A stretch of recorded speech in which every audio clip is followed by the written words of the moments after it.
સ્વામિનારાયણ સાક્ષાત અક્ષર પુરુષોત્તમ સર્વેભ્ય પરમાં શાંતિં આનંદં સુખમર્પયેત. શ્રી સ્વામિનારાયણ ભગવાનની જય. શ્રી અક્ષર પુરુષોત્તમ મહારાજની જય. શ્રી ગુણાતીતાનંદ સ્વામી મહારાજની જય. શ્રી પ્રમુખ સ્વામી મહારાજની જય. શ્રી મહંત સ્વામી મહારાજની જય. પ્રગટ ગુરુ હરિ પરમ પૂજ્ય મહંત સ્વામી મહારાજની આજ્ઞા અને આશીર્વાદથી આપણે બધાએ નિત્ય પ્રાતઃ કથાનો લાભ લઈ રહ્યા છીએ. આજે આપણા માટે જૂન મહિનાની 8મી તારીખ અને શનિવારનો મહાપવિત્ર દિવસ છે અને 1271મી સભા થાય છે. અને કહત હૈ સહજાનંદ એ વિષય ઉપર 922મો દિવસ થાય છે. ભગવાન સ્વામિનારાયણ ગરડા પ્રથમ પ્રકરણના 58ના વચનામૃતની અંદર જીવનમાં પરમ એકાંતિક સત્પુરુષના સંગ દ્વારા અને એમને નિર્દોષ સમજવાથી આપણામાં રહેલા નાના મોટા તમામ દોષ ટળી જાય છે. એની વિસ્તૃત રીતે મહારાજે પોતે વાત કરી. અને જો આપણેમાં કદાચ માનો કે કદાચ એવો કોઈ નિર્માનીપણાનો કે નિષ્કામીપણાનો કે નિસ્વાદીપણાનો ગુણ આપણામાં હોય, પરંતુ જો ભગવાનના પરમ એકાંતિક સંત જે અતિશય મોટા પુરુષ છે એમને વિશે આપણે જો ક્રોધી લોભીપણું જો પરઠીએ તો આપણામાં પણ એ પ્રકારે કહેવાય છે કે ક્રોધી લોભીપણું આવે અને જે કંઈ આપણામાં ક્રોધી લોભીપણાનો ગુણ હોય એ ટળી જતા વાર લાગે નહીં. એટલે મહારાજ આપણને બહુ સ્પષ્ટપણે સમજાવે છે કે આનો અર્થ એ થાય છે કે ક્યારેય પણ પરમ એકાંતિક સત્પુરુષ અક્ષર બ્રહ્મ ગુણાતીત સત્પુરુષનો મન કર્મ વચને કરીને ગુણ જ લેવો અને એમનામાં રહેલા ગુણોના દર્શન કરવા. કારણ કે ગુણ છે એ જ આપણને આપણા જીવનની અંદર અવગુણમાંથી બહાર લાવી દે છે. જો ગુણ લેતા રહીએ તો સ્વામી કે અવગુણને ટળતા વાર લાગે નહીં. વાસ્તવિક સત્પુરુષમાં ગુણો છે એટલે આપણે ગુણ લેવાનો છે. એ નિર્દોષ છે એટલે આપણે નિર્દોષ સમજવાના છે. એટલે એટલા માટે થઈને મહારાજ આપણને અવચનામૃતની અંદર વાત કરે છે. ને જો મોટા પુરુષને અતિશય નિષ્કામી, નિર્લોભી, નિસ્વાદી, નિર્માની, નિસ્નેહી સમજે તો પોતે પણ એ સર્વ વિકારથી રહિત થઈ જાય છે. કેટલું આમાં આપણને અંતરની અંદર આનંદ થાય એવી વાત મહારાજ કરે છે કે મોટા પુરુષને નિષ્કામી, નિર્લોભી, નિસ્વાદી, નિર્માની, નિસ્નેહી સમજીએ તો આપણે બધા વિકારથી રહિત થઈ જઈએ. એટલે એટલા માટે થઈને આપણને મહારાજ પોતે આટલો સરળ રસ્તો બતાવે છે. અને આપણે આપણી આંખ વડે કરીને 3 ગુરુવર્યોને તો આપણે અનુભવ્યા છે કે એ પુરુષોના જીવનની અંદર લેશ માત્ર પણ આ પંચવર્તમાનની અંદર ફેરફાર નહીં. જેમ યોગીજી મહારાજ પોતે આફ્રિકા કે પરદેશની ધરતી ઉપર હતા ત્યારે તે વખતના સમયમાં એક હરિભગત પોતે આવ્યા અને બાપાને કહે કે મારે આપની સાથે ખાનગી કરવી છે. અને યોગીજી મહારાજ બાજુના ઓરડામાં ગયા, બેઠા અને ધીરે રહીને તે વખતે હરિભગત એવું બોલ્યા કે સ્વામી, મને છે ને તમારા વિશે મનુષ્ય ભાવ આવે છે. હવે મનુષ્ય હોય અને આપણે મનુષ્ય ભાવ લાવીએ એ તો વાંધો નથી, પણ પરમ એકાંતિક સત્પુરુષ અક્ષર બ્રહ્મ તો માયાથી પર છે. જીવમાં પણ ન આવે, ઈશ્વરમાં પણ ન આવે અને માયામાં પણ ન આવે, એનાથી પર એવા અક્ષર બ્રહ્મ છે.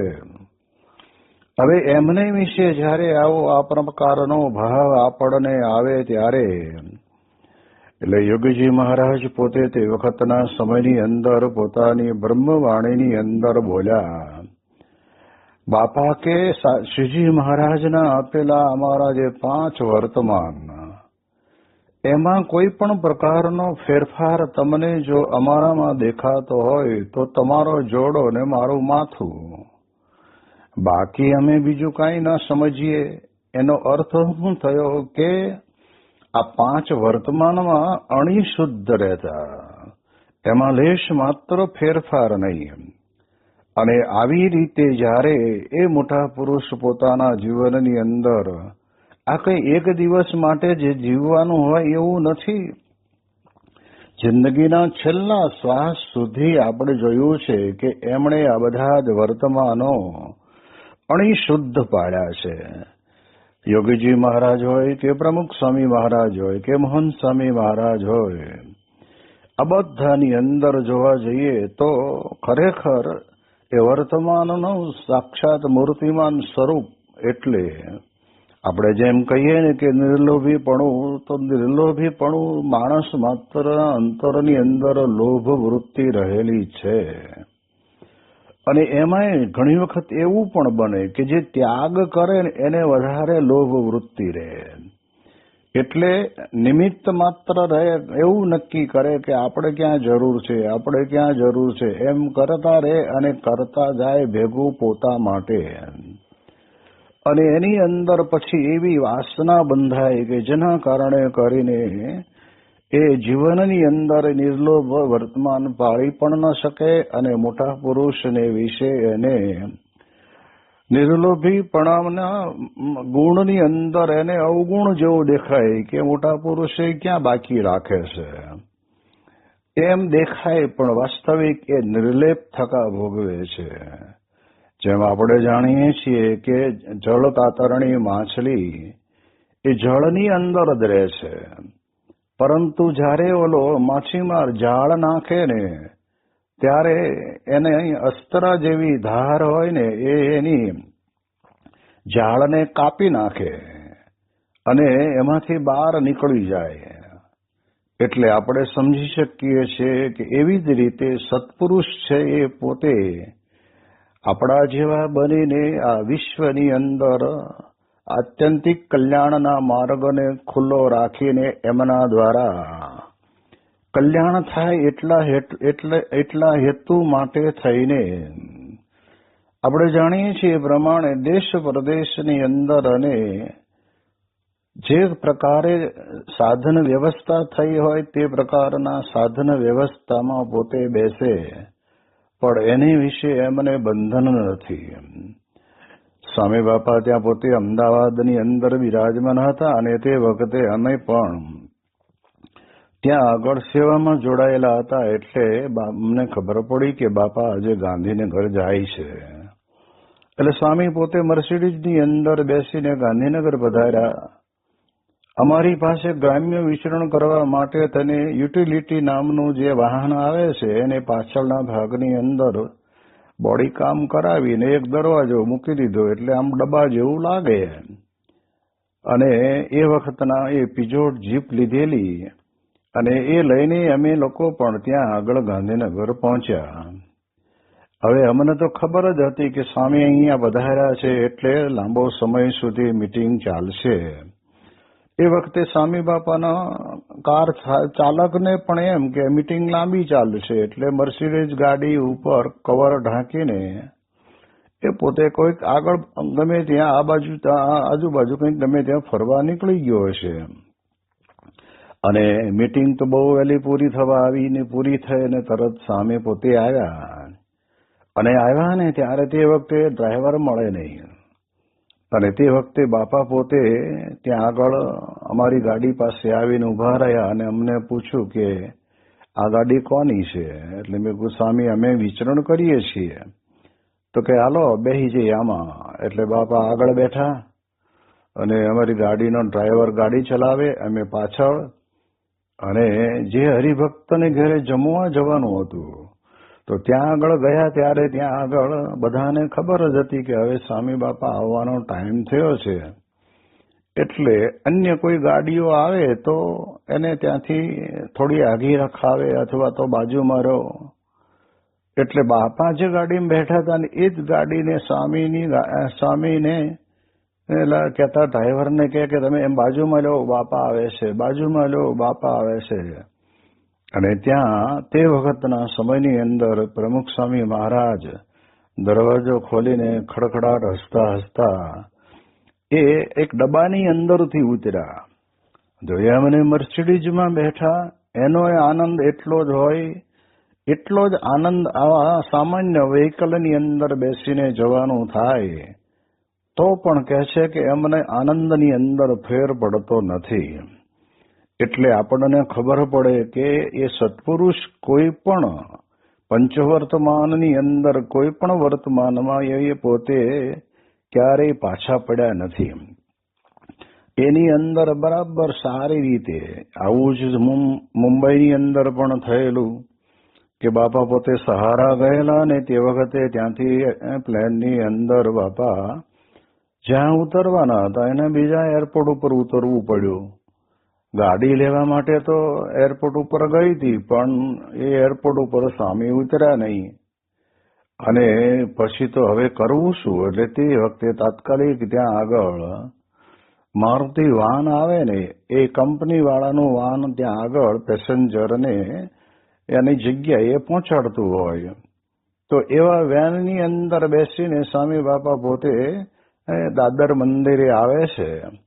અને ત્યારે તે વખતે 12 સ્વયંસેવકો ઉભા હતા. એમણે મારુતિ વાન જોયું એટલે તરત કહ્યું કે ભાઈ તમે દૂર જો, થોડું આગું લઈ જાઓ, અહીં નહીં, હમણાં સ્વામી બાપા આવે છે.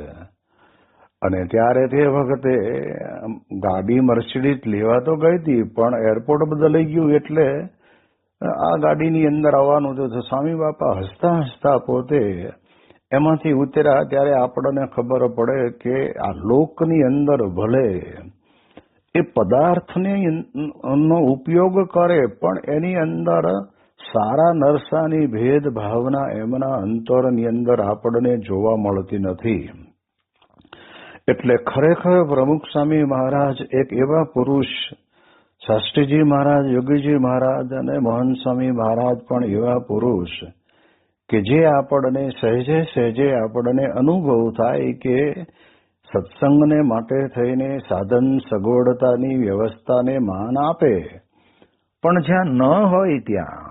આપણે એક ઘણી વખત ફોટો જોયો હશે કે સારા સારા બંગલાની અંદર સ્વામીશ્રી ભોજન લેવા માટે બેઠા હોય એવા પણ આપણે દર્શન કર્યા હોય. અને એક ફોટો એવો પણ આપણે જોયો છે કે જે ગાર માટીવાળું મકાન હતું અને કહેવાય છે કે નીચે ગાર, દિવાલો પણ માટીની અને એમાં વળી પાછું કહેવાય છે કે ઉપરના ભાગની અંદર સેજ માળિયા જેવું. અને ત્યાં આગળ એક નાની રજોઈ પાથરેલી અને નીચે બેસીને સ્વામીશ્રી ભોજન કરે છે.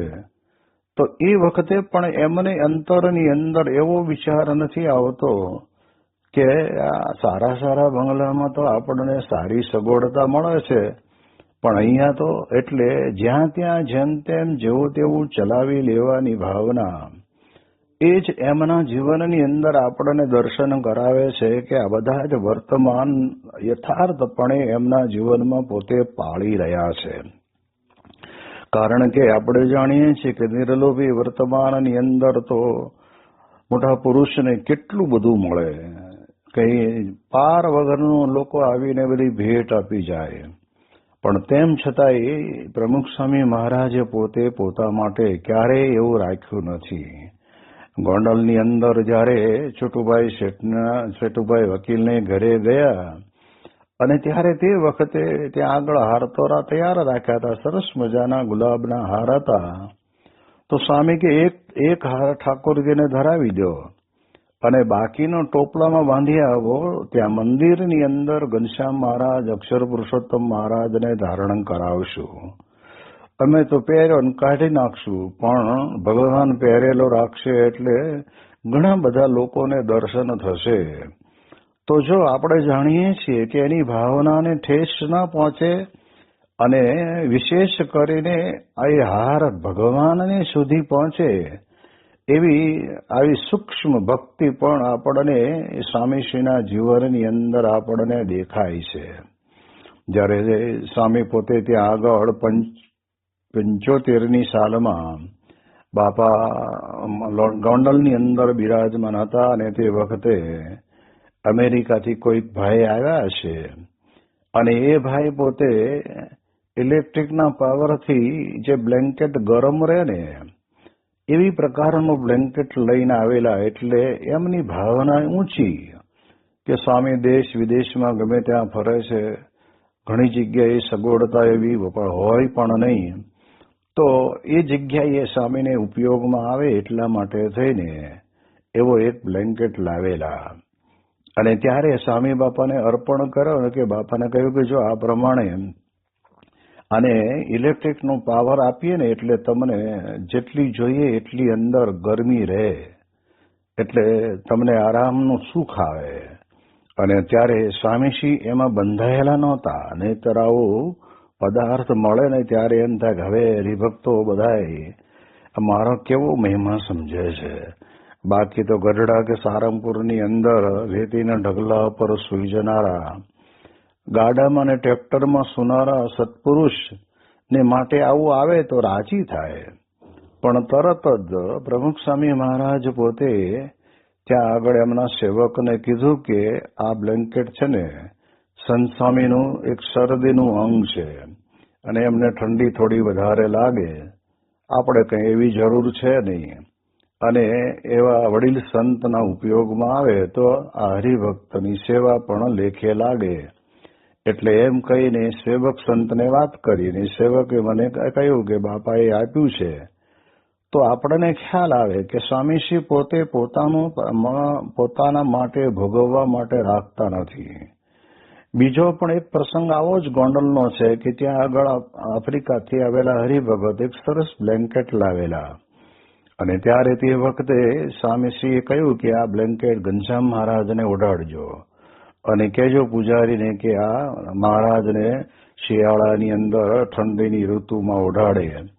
તો જો સારું પદાર્થ આવે છે એને ભોગવવાની વૃત્તિ રહેતી નથી અને એનો ત્યાગ કરવાની વૃત્તિ રહેશે. આ જ આપણને સ્પષ્ટપણે દેખાઈ આવે કે એમના જીવનની અંદર નિર્લોભીપણું કેટલું મોટું જબરજસ્ત ગુણ છે.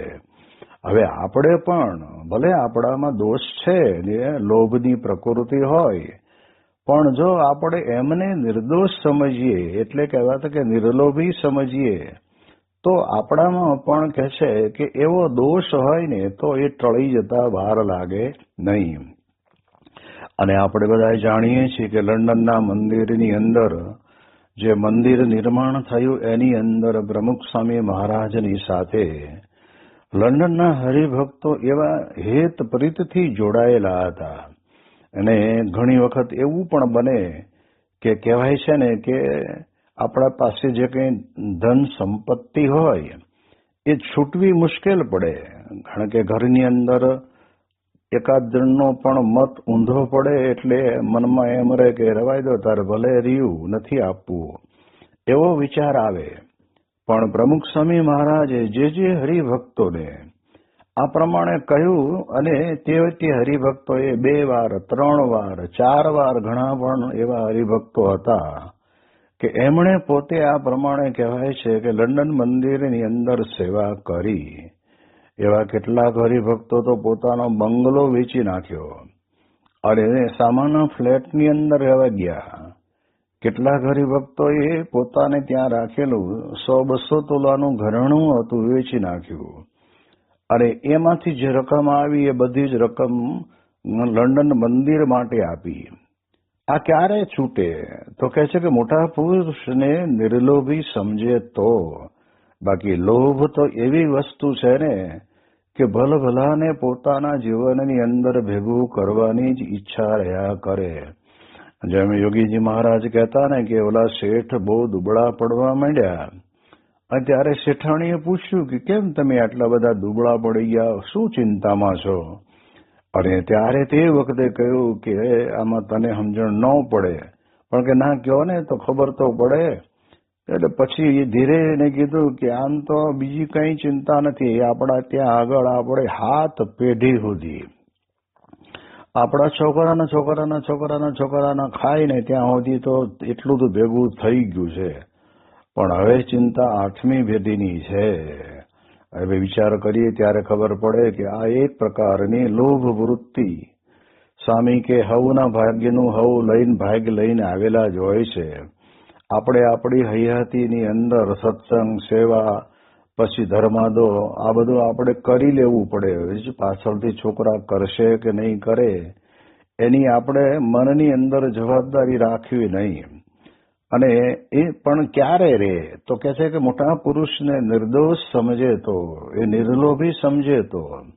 નિર્લોભી વર્તમાનની અંદર પૂજ્ય વિવેક સાગર સ્વામી વાત કરે છે ને કે આવડી મોટી સંસ્થા છે અને સંસ્થાના પ્રમુખ તરીકે નિયુક્ત કર્યા છે, પણ દુનિયાભરની કોઈ પણ બેંકની અંદર પ્રમુખ સ્વામી મહારાજના નામે એક પણ રાતી પાય તમને જોવા ના મળે.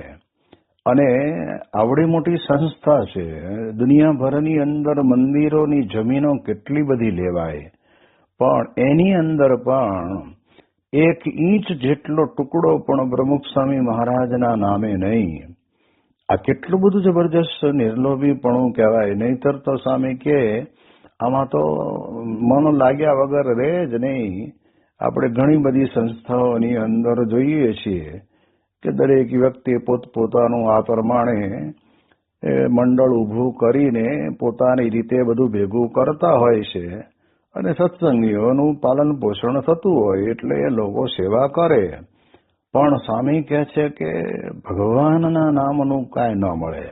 જ્યારે અહીંયા તો પ્રમુખ સ્વામી મહારાજ કે આ દેહ પણ અમે, જેમ મહારાજ પોતે બોલ્યા ને કે કૃષ્ણાર્પણ કરી રાખ્યો છે હરિભક્તો માટે સત્સંગને અર્થે, એમ પ્રમુખ સ્વામી મહારાજે પણ પોતાનો દેહ પણ પોતા માટે નહીં પણ સત્સંગને અર્થે, શાસ્ત્રી મહારાજ, યોગી મહારાજને અર્થે, સંતો હરિભક્તોને અર્થે આ અમે કૃષ્ણાર્પણ કરી રાખ્યો છે. એટલે જેટલું આનાથી સેવા થાય, સત્સંગ થાય, કથા વાર્તા થાય, હરિભક્તો રાજી થાય એ પ્રકારે જ કર્યું છે. અને ત્યારે સ્વામી બાપા પોતે આટલું બધું વિચરણ કરી શકે, આટલા બધા પત્રો લખી શકે, વાંચી શકે અને સાથે સાથે આટલી પધરામણીઓ પણ કરી શકે અને આટલા મંદિરો બાંધી શકે, આટલા સંતો બનાવી શકે, આવા શાસ્ત્રો બનાવી શકે અને છાત્રાલયને ગુરુકુળો પણ બનાવી શકે, ફરતા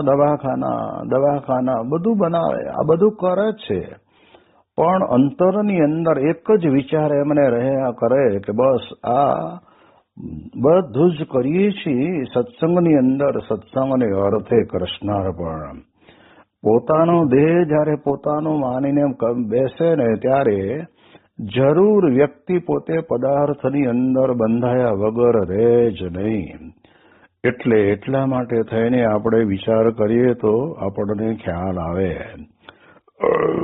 મહારાજની દયાથી આપણે એવા ભાગ્યશાળી છીએ કે આવા બધા લોભની અંદરથી આપણે છૂટી જવું હોય તો ભગવાન અને સંત જે સમયે જે આજ્ઞા કરે તે સમયે તે સેવા કરી લઈએ. જેણે જેણે કરી એ બધાને પોતાના જીવનની અંદર બીજે જ વર્ષે લંડનની અંદર પણ આપણે જોયું કે બધાને જેને કહેવાય ને કે ઘણી બધી પ્રકારે વળતર મળી ગયું. ભગવાનની દયાથી ધંધા સારા ચાલ્યા, પાછા હતા એના કરતા સારા બંગલા લેવાઈ ગયા, હતા એના કરતા વધારે સોનું લેવાઈ ગયું. અને એ હરિભક્તોને બધાને અંતરની અંદર હતું જ કે પ્રમુખ સ્વામી મહારાજ નિર્લોભી પુરુષ છે. 1985ની સાલની અંદર જયારે એ 75 કિલો સોનું અર્પણ કરે અને ત્યારે સ્વામી કે અમારા સાધુને હોય જ નહીં, કે અમારે જરૂર જ નથી. એટલે આપણને ખ્યાલ આવે કે એમાં માટે આ હરિભક્તોએ પોતપોતાના ઘરની અંદરથી આ પ્રમાણે કહેવાય છે કે સોનું ભેગું કરીને બધાએ આપેલું, પણ સ્વામી પોતે કહે છે કે મારા સાધુને તો સોનું ને સ્ત્રી બે બંધનકારી કહેવાય. એટલે સ્વામીએ પોતે હામું જોયું નહીં. ત્યારે આપણને ખ્યાલ આવે કે આ નિર્લોભી વર્તમાન, નહીતર તો એમ પણ વિચાર આવી જાય કે ખરેખર આ હરિભક્તોને હવે મહિમા સમજાણો કે મારા માટે થઈને મારા વજન કરતા પણ વધારે સોનું આપ્યું, પણ હકીકતની અંદર પોતે એ નિર્લોભી વર્તમાનની અંદર રહે છે. એટલે આ દ્રષ્ટિએ આપણે વિચાર કરીએ ને તો જ્યારે લંડનની અંદર હતા ને તે વખતે સ્વામી બાપા પાસે એક ભાઈ આવ્યા ને પાર્કર પેન લઈને આવેલા. હવે પેન તો બધી પેન જ કહેવાય, પણ એમ કહેવાય છે કે પાર્કર બધી જ પેનનો રાજા કહેવાય. એ સારી કંપનીની કહેવાય, ઉચ્ચ કંપનીની કહેવાય. એટલે લાઈને આપી કે બાબા તમારા બધું લખવાનું બહુ થાય છે ને, એટલે આ પેન સારી રહેશે લખવામાં. સ્વામી કે હું લખું છું એનાથી મને સારું લખાય છે, અને તમે લઈને આવ્યા છો તો તમે પાછી લઈ જાઓ અને જ્યાંથી લીધી હોય ને ત્યાં પાછી આપી દો. તો જો પદાર્થને વિશે પણ એમને એવું નહીં લાવો ને તારે રાખશું પડીએ તો કોઈક દી કામમાં આવશે, એવી પ્રકારનું જીવન જો કોઈ વ્યક્તિ જીવતો હોય તો સ્વામી કહે છે કે એવાના સંગે આપણે પણ એ કહેવાય છે કે લોભીપણાના વલામાં રહીએ અને આપણે નિર્લોભીપણું આપણું જતું પણ રહે. એટલે પ્રમુખ સ્વામી મહારાજ પોતે આ પ્રમાણે ક્યાંય પણ કોઈ પણ પદાર્થની અંદર એ લોભાયા નથી. ત્યાં મહુવાની અંદર ભગતજી મહારાજ સાર્ધ શતાબ્દી મહોત્સવ ઉજવાતો હતો, અને ત્યારે તે વખતના સમયની અંદર પ્રમુખ સ્વામી મહારાજને સેવક સંતોએ નવા ધોતિયા પહેરવા માટે આપ્યા. ત્યારે બાપા કે જૂના ક્યાં ગયા? તો સંતો કે બાપા એને ધોવાના છે ને રંગવાના છે, એટલે સારંગપુર મોકલ્યા છે. અને ના છૂટકે મને પણ સ્વામીશ્રીએ ધોતિયું તે દિવસે પહેર્યું, પણ બીજે દિવસે કે હવે ઓલું લાવો, ત્યાં સુધી હું ઊભો નહીં થઉં અહીંથી. ત્યારે આપણને ખબર પડે કે વસ્ત્ર જેવી બાબતની અંદર પણ એમને પોતાને ઉત્તમ પદાર્થમાં ક્યાંય પ્રીતિ નહીં. રૂટીન ચાલતું હોય એ ચાલવા જ દે. મુંબઈની અંદર 1983ની સાલમાં બાપા એટેક આવ્યા પછી આરામ કરતા હતા, અને ત્યારે અમે 2 મહિના માટે લાભ લેવા માટે ગયેલા. અને ત્યારે તે વખતના સમયની અંદર સ્વામી રાત્રે આરામમાં જતા પહેલા અમે ત્યાં ઉભા હતા રૂમમાં, અને ત્યાં સ્વામી મને જોયો. મને કે જો આ મારું ગાતરિયું છે ને આ થોડું ફાટી ગયેલું છે, એટલે હમણાં હાંધીને લઈ આવ કે. એટલે સંતો કે પણ હવે કાઢી નાખો ને એને શું કરો, આને તમે રોજ એક જોડી નવી રોજ પહેરો ને. એટલા બધા ધોતિયા આપને આપવાવાળા હરિભક્તો બેઠા છે. ત્યારે સ્વામી કે આપણા માટે આપવા બેઠા છે, પણ આપણે તો આ દેવનું કહેવાય, ભગવાનનું કહેવાય, એટલે એની અંદર આપણે ખોટો ઉપયોગ ના કરાય. અને તાત્કાલિક પછી મારી પાસે એ ગાતરિયું સંધાવીને પછી આપ્યું. ત્યારે એ મને સંતોષ થયો.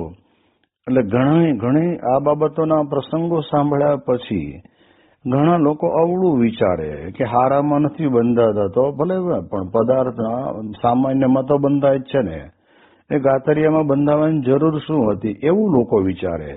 કે જેને અંતરની અંદર આ પ્રકારે કેવળ ને કેવળ સત્પુરુષને વિશે નિર્દોષ ભાવ નથી, મોટા પુરુષને નિષ્કામી નથી જાણ્યા, નિર્લોભી નથી જાણ્યા, નિસ્વાદી નથી જાણ્યા, નિર્માની નથી જાણ્યા, નિસ્નેહી નથી જાણ્યા, એને તો મનની અંદર એવું જ થવાનું. પણ જે સમજે કે બસ, અને હકીકતની અંદર વાસ્તવિક આપણે જીવનની અંદર જોયું છે એ પ્રકારે પોતે આસક્તિએ રહિત થઈને પોતે કહેવાય છે કે આ પ્રમાણે સત્સંગ પ્રચાર પ્રસારણ માટે વિચરણ અને એની વ્યવસ્થા અને યોગ્યતા પ્રમાણે માન આપી અને સ્વામીશ્રી પોતે વિચરી રહ્યા છે. એટલે એટલા માટે થઈને આપણે મહારાજ આપણને કહે છે કે કેટલો સરળ રસ્તો, આપણામાં બધું પડ્યું જ છે. જેટલી પ્રકારના દોષ પડ્યા છે, એ વિકાર જેટલા પડ્યા છે, એ બધા વિકારથી રહિત થઈ જઈએ. મહારાજ સ્વામીની દયાથી આપણને આવા ગુણાતીત સંતની પ્રાપ્તિ થઈ છે. તો એમને વિશે જેવો નિર્દોષપણાનો ભાવ રાખીશું તો આપણામાં પણ આ બધા દોષ હશે ને તો પણ એ ટળી જશે અને આવા સુંદર ગુણે યુક્ત આપણે બનીશું. એની વિશેષ વાતો આપણે આવતીકાલે કરીશું. શ્રી સ્વામિનારાયણ ભગવાનની જય.